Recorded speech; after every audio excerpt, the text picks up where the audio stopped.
então desgarrados da terra, como assim levantados do chão, como embaixo dos pés uma terra, como água escorrendo da mão, como em sonho correr numa estrada, deslizando no mesmo lugar, como em sonho perder a passada e no ronco da terra tombar.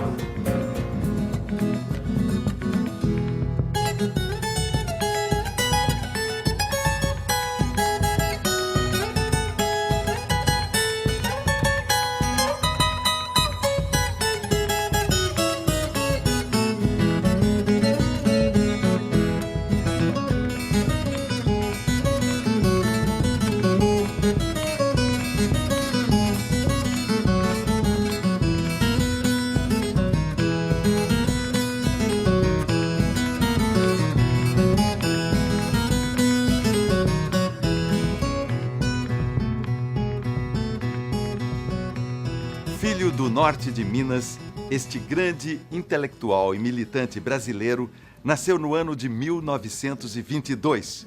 Ainda menino, a leitura, o cinema, os festejos religiosos e as serestas abrem os olhos de Darcy para as muitas cores do mundo e das gentes. Sua vocação de etnólogo, dizia ele, se mostrou já desde menino na religiosidade festiva que aprendeu. A grandeza da imaginação do menino encontrou uma solução. Ele seria o imperador do Brasil e resolveria em 10 anos todos os problemas do país. Um dia eu roubei 1 quilo de azul de metileno na farmácia do meu tio e joguei dentro do reservatório de água da cidade para ver o efeito. A água ficou toda azul, a cidade ficou apavorada. Eu fiquei também com medo da mamãe morrer, mas a vontade de ver o efeito era maior do que o medo de matar a população toda da cidade. Darcy nasceu no seio de uma família tradicional, os Ribeiros, que eram grandes proprietários de terra. Também mexeu com indústria têxtil em Montes Claros.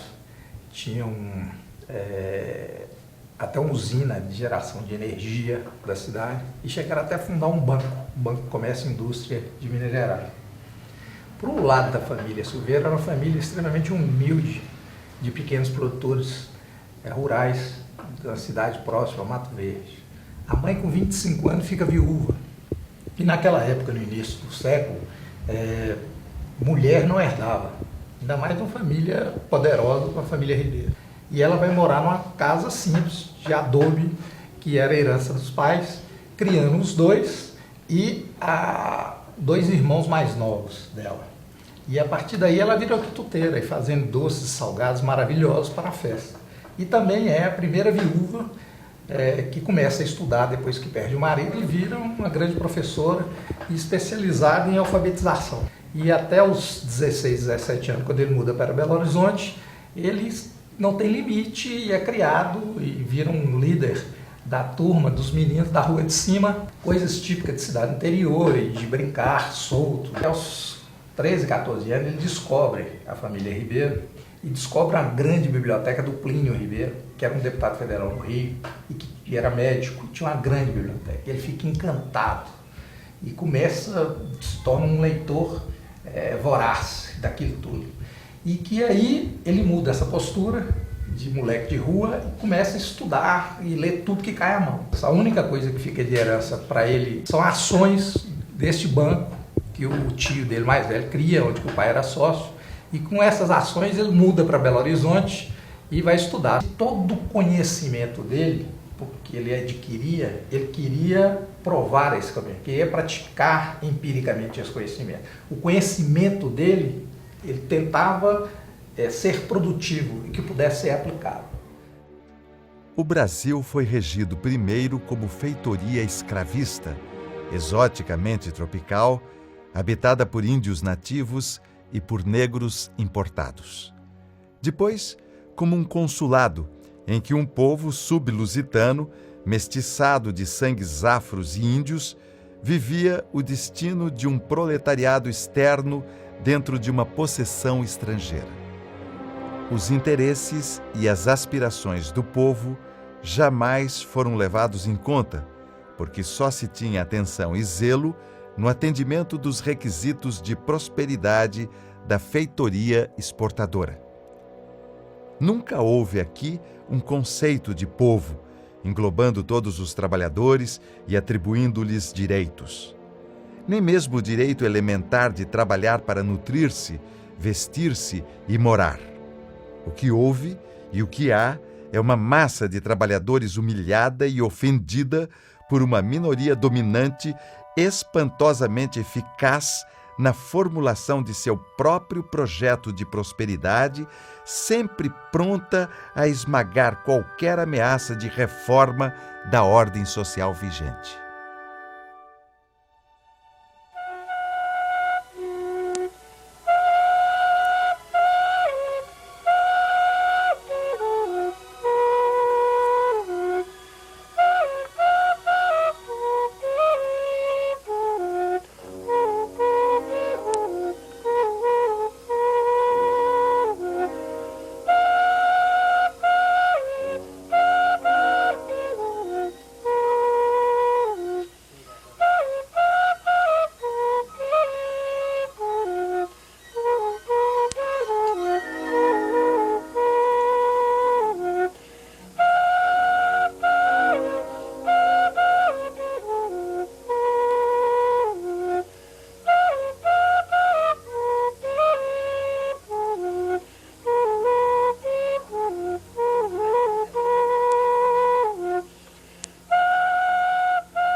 Em 1939, Darcy Ribeiro sai de Montes Claros para ir viver em Belo Horizonte. Inicia o curso de medicina que iria abandonar alguns anos depois. Muda-se para São Paulo, onde conclui o curso de Ciências Sociais na USP. Logo depois, começa a trabalhar como etnólogo no Serviço de Proteção ao Índio, desenvolvendo pesquisas de campo com as aldeias da Amazônia e do Brasil Central. O tempo que passou com os índios foi fundamental, não apenas para sua formação, não só profissional, mas também pessoal. Ele dizia que o que de melhor aprendeu foi com os índios.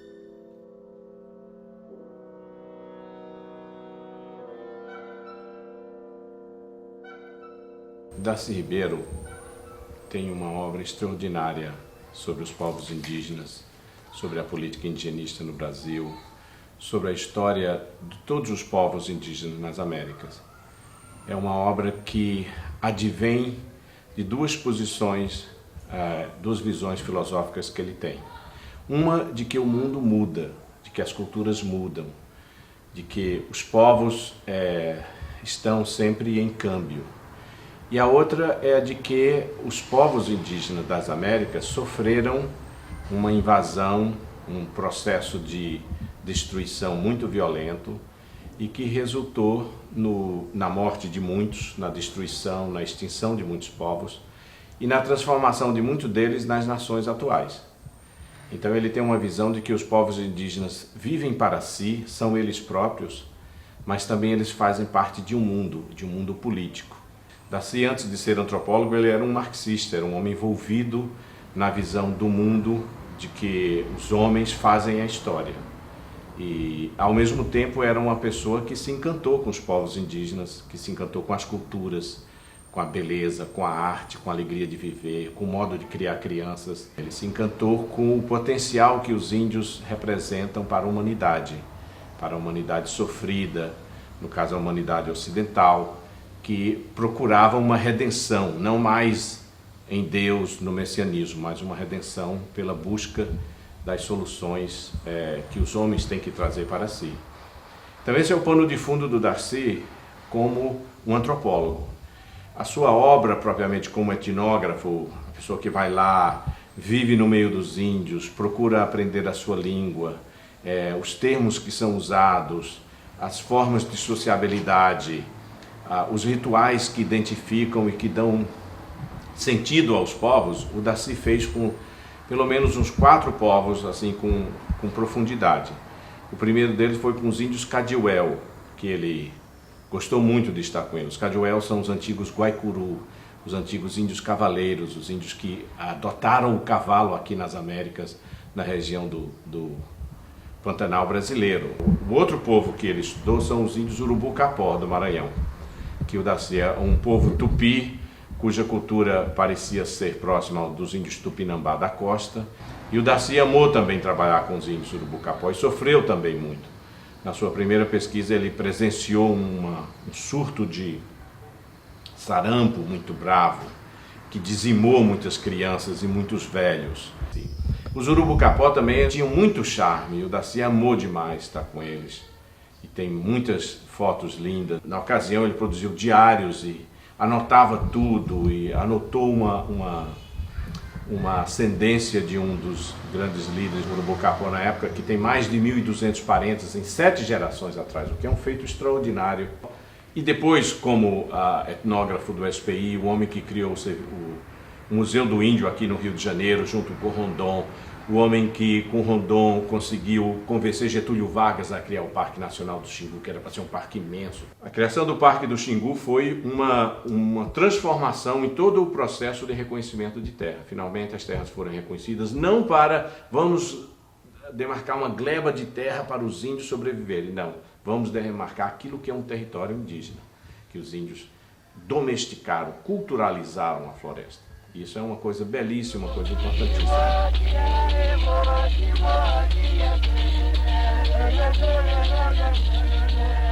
Os índios são elemento central no pensamento de Darcy. Funcionam como estruturadores de sua ampla visão sobre o Brasil. Ele via no trato que a sociedade brasileira e suas elites dominantes destinava aos indígenas um reflexo claro de como se tratava o povo e o país.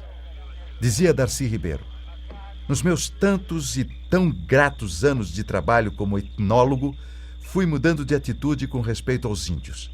Originalmente, por força da visão acadêmica em que tinha sido formado, me servi deles para estudar a natureza humana, enquanto exemplo típico de uma forma primitiva de organização social ou como amostra de concepções arcaicas das artes e da cultura.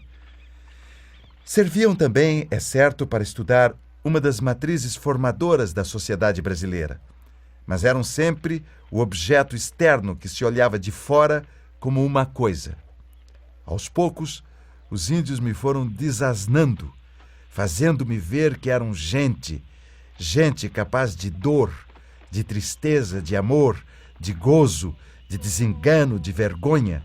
Gente que sofria a dor suprema de ser índio num mundo hostil, mas ainda guardavam no peito um louco orgulho de si mesmos como índios. Gente muito mais capaz que nós de compor existências livres e solidárias.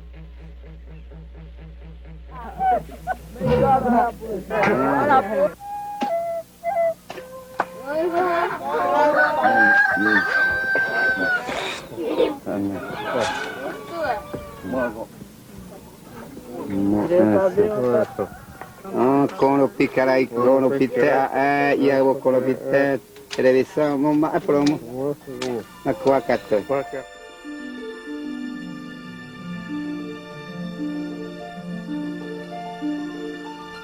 Em 1952, o ainda jovem antropólogo Darcy Ribeiro assume a direção da seção de estudos do Serviço de Proteção ao Índio.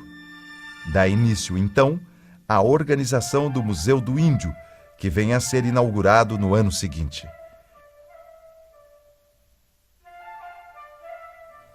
O museu criado por Darcy Ribeiro foi o primeiro no mundo destinado a difundir a cultura indígena e recebeu da Unesco o destaque como padrão do setor etnológico.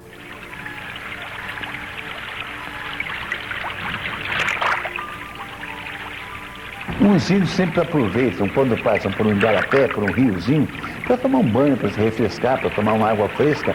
Então, o que vocês vão ver aí? Ela, a Chiíra, lavando o seu filhinho de 1 ano e meio, com um carinho infinito. Eu nunca vi um índio brigar com outro de porrada.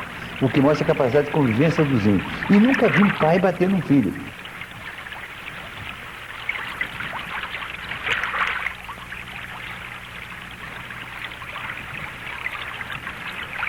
Ela carrega sempre a criança até que ela possa integrar-se no grupo da aldeia, que alcance uns 4 anos.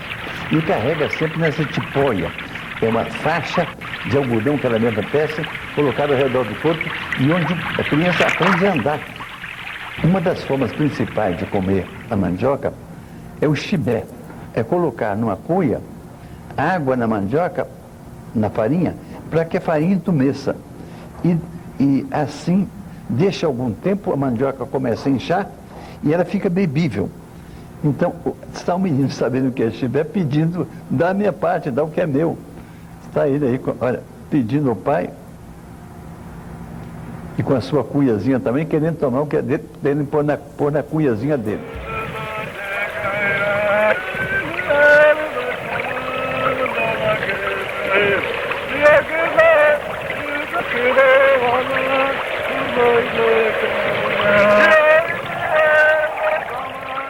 O projeto mais ambicioso que eu fiz de documentação indígena, e eu acho também o mais ambicioso do FESMA, foi o funeral Bororo.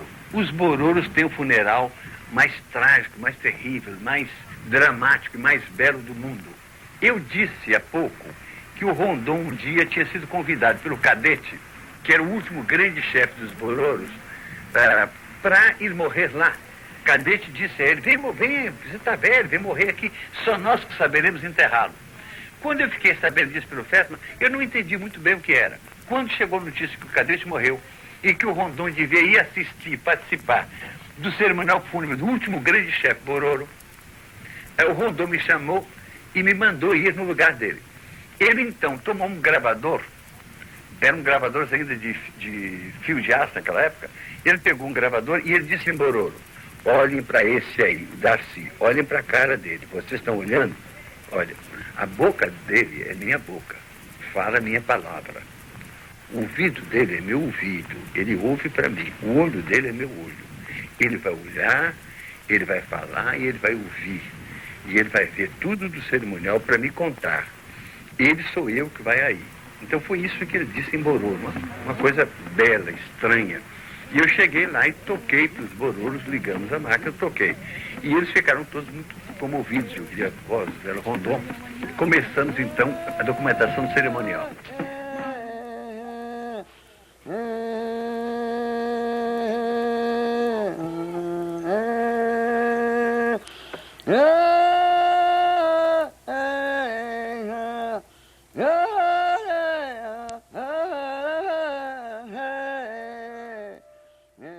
Não tendo sido nem sabido jamais de senhores e escravos, nem de patrões e empregados, ou de elites e massas, cada índio desabrocha como um ser humano em toda a sua inteireza e individualidade.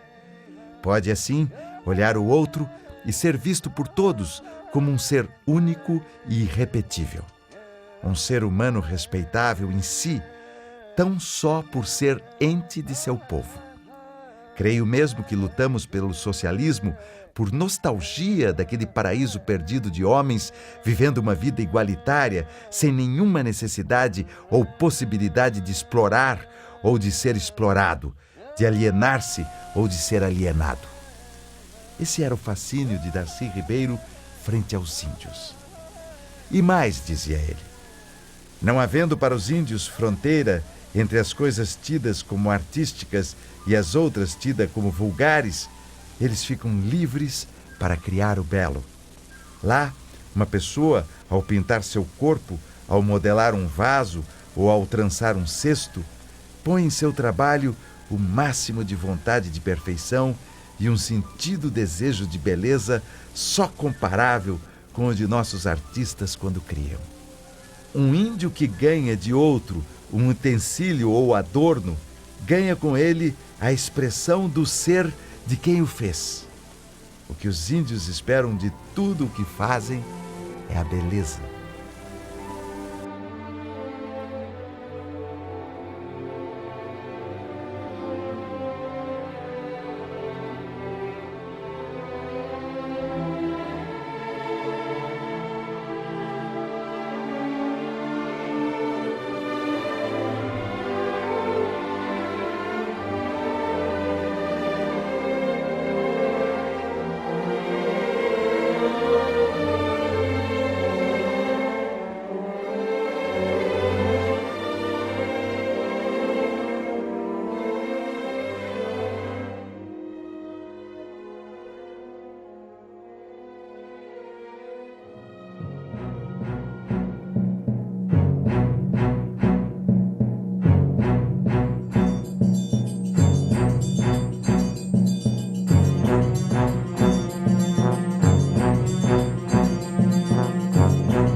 luta para criar a Universidade de Brasília foi terrível, porque havia oposição também. Então tinha que atuar muito junto ao presidente. Só uma universidade pode dar a Brasília a cultura, o saber. Uma universidade autônoma, em que os professores podem assessorar o poder público porque são insubornáveis. Uma universidade capacitada a dominar o saber humano.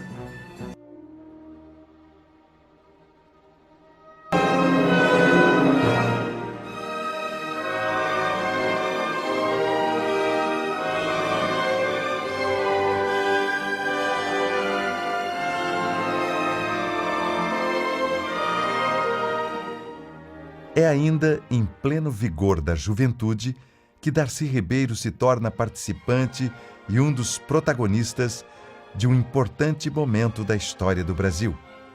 Em 1961, Jânio Quadros é eleito presidente da República.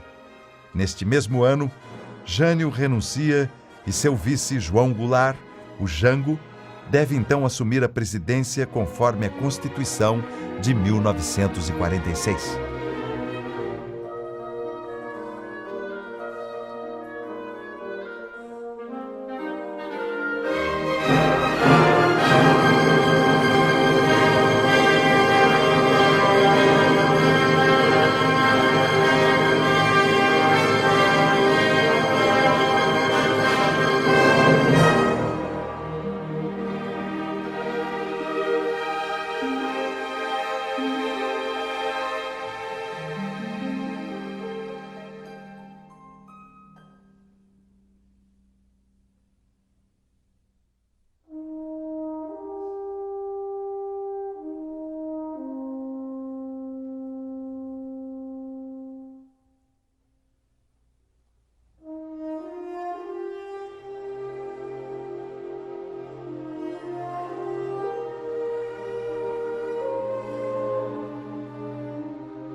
Era uma beleza o que ocorria no setor das artes, da música popular, do cinema.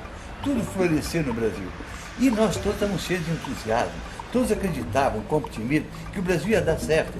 A juventude também estava muito identificada com o país, achando que ia dar certo, que o Brasil ia dar um grande passo. O governo Jango também teve incorporado alguns dos melhores intelectuais brasileiros. Eram poucas pessoas que estavam chamados para posições de poder, pessoas com a visão moderna, com a visão de esquerda, pessoas marcadas por um sentido de nacionalidade, de patriotismo, de vontade de fazer esse país dar certo. Por exemplo, o CPC da UNE, os grupos de estudantes que saíam fazendo teatro ou fazendo alfabetização pelo método Paulo Freire, pelo país afora, isso na cidade do interior, tudo se sentia a efervescência de um país que assume a si mesmo e se assume com alegria para se cumprir.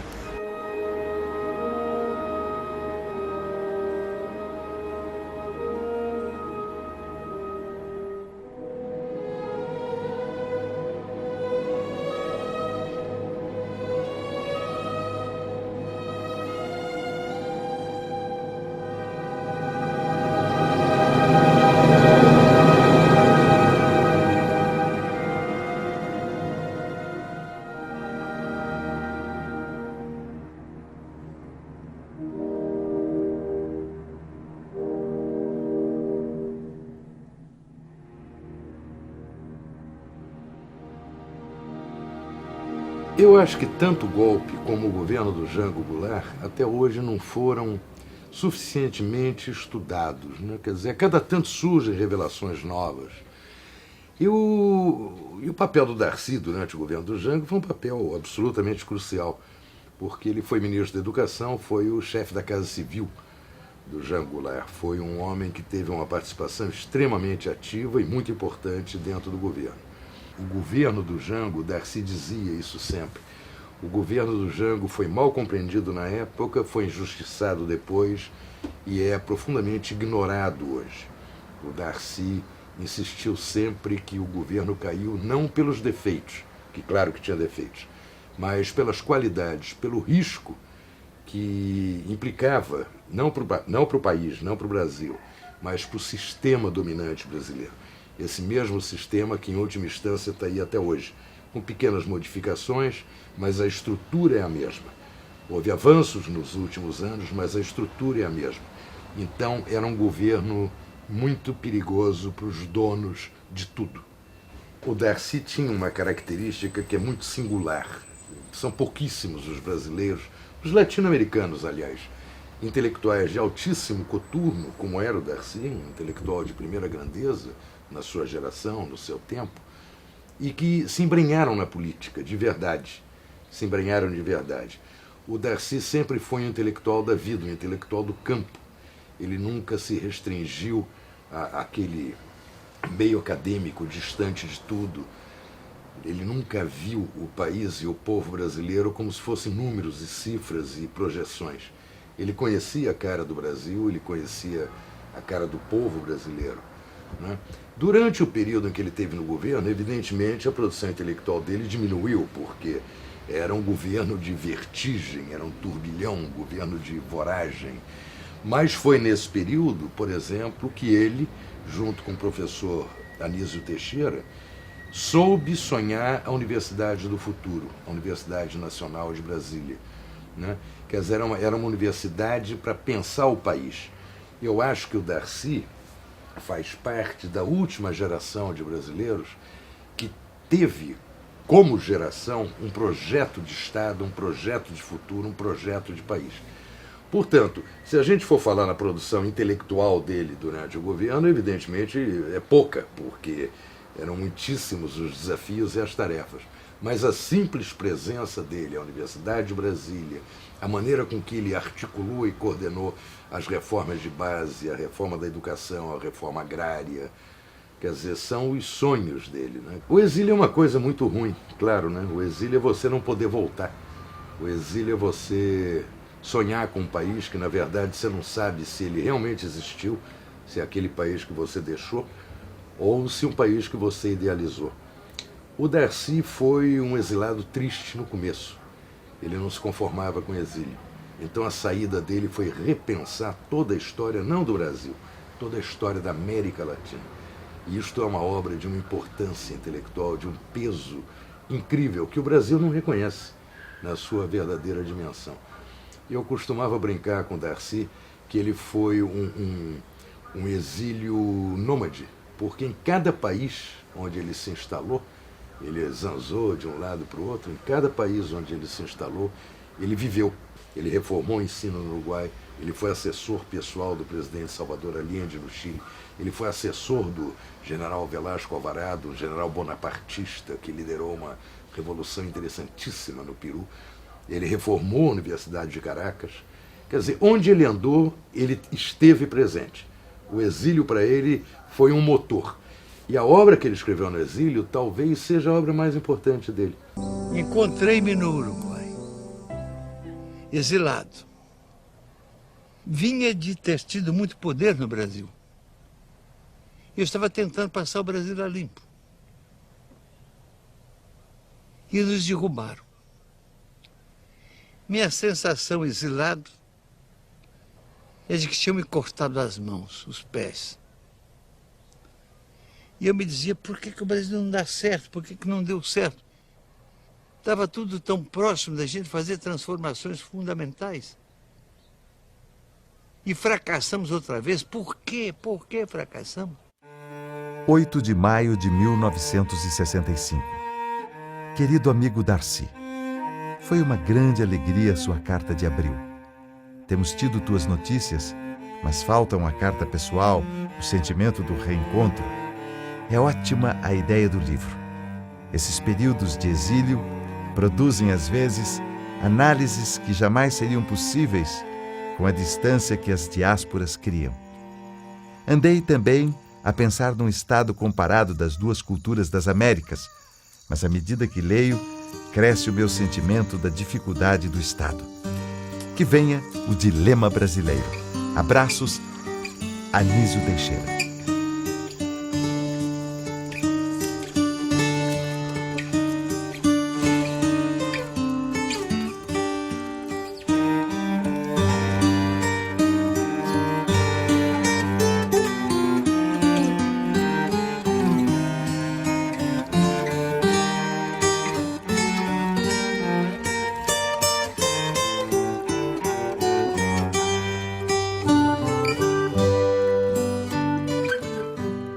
visão do Darcy da América Latina era uma visão ampla, profunda, generosa e, ao mesmo tempo, iracunda, inquieta.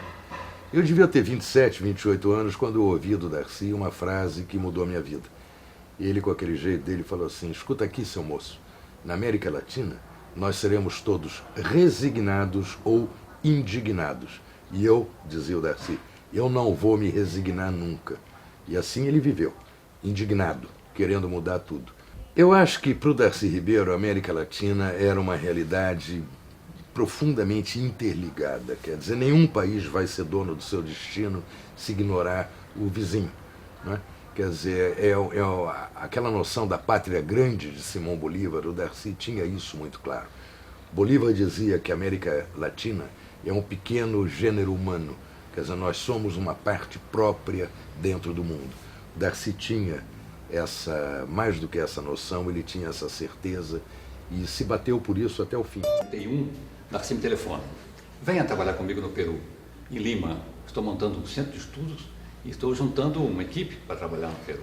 E conheci Darcy, está no Chile, ele passou por lá, mas conheci Darcy no exílio.